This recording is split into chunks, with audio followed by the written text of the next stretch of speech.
जब वैष्णो देवी यात्रा पर गई इच्छाधारी नागिन, लेकिन हो गई ऐसी गलती जिससे उसको पछताना पड़ा। दोस्तों, अपने इंसानों को तो माँ दुर्गा को पूजते हुए और वैष्णो देवी की यात्रा पर जाते हुए देखा होगा, लेकिन आज मैं आपको जो बताने वाला हूँ वो घटना एक इच्छाधारी नागिन की वैष्णो देवी यात्रा से जुड़ी हुई है। जी हाँ दोस्तों, ये घटना एक इच्छाधारी नागिन की माँ दुर्गा को पूजने और माँ वैष्णो देवी यात्रा पर जाने की है, जिसे सुनकर आपके होश उड़ जाएंगे। करीबन 50 साल पुरानी बात है, जब एक इच्छाधारी नागिन की एक गलती से उसे साधु ने श्राप दे दिया था और उस श्राप से बाहर आने का सिर्फ एक ही उपाय था। दरअसल हुआ कुछ ऐसा कि उसके पास के गांव में एक बहुत विद्वान साधु अपनी पत्नी के साथ कुटिया में रहते थे।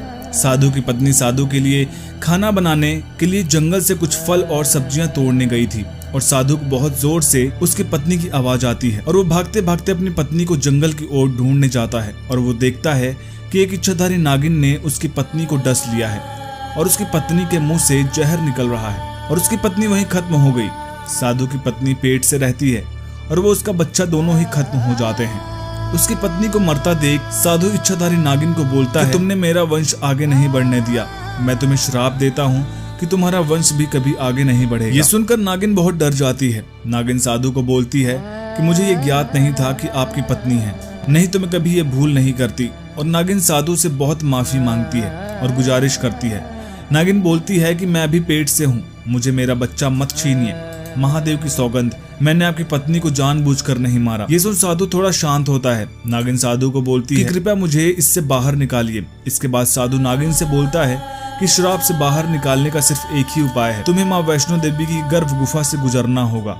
वहां से गुजरने के बाद मेरा श्राप तुम्हारे बच्चे से उतर जाएगा। नागिन साधु से पूछती है कि कैसे। साधु नागिन को बताता है उस गुफा से जो भी औरत गुजरती है उसके प्रसव में कभी दिक्कत नहीं आती। मान्यता है कि माँ वैष्णो देवी ने उस गुफा में 9 महीने बिताए थे। नागिन माँ वैष्णो देवी की यात्रा पर निकल जाती है। नागिन को वैष्णो देवी पहुँचने में लगभग 1 महीना लगता है। नागिन वैष्णो देवी पहुँचती है, वहाँ वो गुफा से गुजरती है। उसके बाद भीड़ में कैसे तैसे माँ के दर्शन करती है और वैष्णो देवी के धाम ही रुक जाती है जब तक उसे बच्चा नहीं होता। और वहाँ रुककर वो अपनी सारी गलतियाँ का पश्चाताप करती है। कुछ दिन बाद मंदिर के बाहर नागिन को एक बच्ची मिलती है। बच्ची नागिन को दूध पिलाती है और उसे एक टोपली में बंद करके और माता की चुनरी उड़ाकर चली जाती है, जिससे नागिन को ठंड ना लगे। और ऐसा वो जब तक करती है जब तक नागिन को बच्चा नहीं हो जाता। और वो दिन आ ही जाता है जब इच्छाधारी नागिन एक बच्चे को जन्म देती है। नागिन मंदिर के पास के जंगल में बिल बना देती है और बच्चे के साथ वहीं रहने लगती है। कुछ समय ऐसे ही बीत जाता है।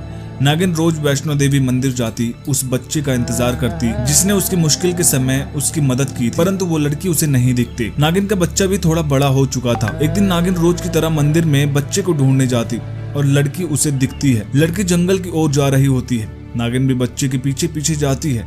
बच्ची नागिन की ओर मुड़ती है और बोलती है, कुछ साल पहले जब तुमने गलती की थी उसकी सजा तुम्हें बेटे को नहीं मिली, परंतु तुम्हें उसकी सजा मिलनी बाकी है। अब वो समय आ गया है तुम्हें तुम्हारी गलती की सजा मिले।